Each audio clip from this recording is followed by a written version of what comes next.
has taken to address বিদেশে পড়তে ইচ্ছুক শিক্ষার্থীদের পছন্দের তালিকায় বরাবরই শীর্ষে অস্ট্রেলিয়া। প্রতি বছর দেশটিতে গ্র্যাজুয়েশন ও মাস্টার্স করতে পাড়ি জমান কয়েক হাজার শিক্ষার্থী।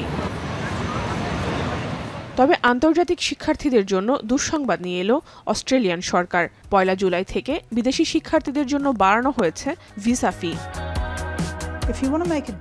অস্ট্রেলিয়া পড়তে যেতে একজন শিক্ষার্থীকে ভিসা ফি দিতে হতো $710 অস্ট্রেলিয়ান, যা বাড়িয়ে করা হয়েছে $1600 অস্ট্রেলিয়ান।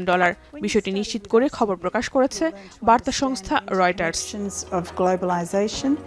যেখানে যুক্তরাষ্ট্রে আন্তর্জাতিক স্টুডেন্টদের ভিসা ফি $185 ও কানাডার ফি $150 কানাডিয়ান। এর মধ্য দিয়ে বিদেশি শিক্ষার্থীদের জন্য যুক্তরাষ্ট্র ও কানাডার চেয়েও ব্যয়বহুল হয়ে পড়েছে অস্ট্রেলিয়ার শিক্ষা।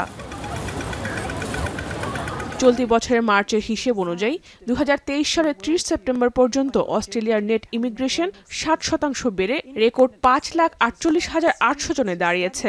2022-23 সালে স্টুডেন্ট ভিসা ছাত্রদের সংখ্যা 30% বেড়ে 1.5 লাখের বেশি ছাড়িয়েছে। তাই রেকর্ড সংখ্যক অভিবাসীর লাগাম টানতেই এই সিদ্ধান্ত নেওয়া হয়েছে বলে জানায় দেশটির সরকার।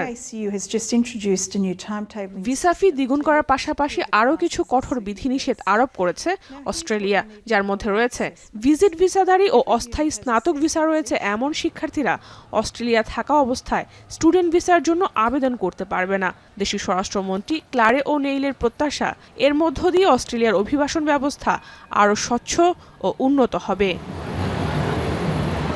জাহানারা ভূঁইয়া, এখন বিশ্ব।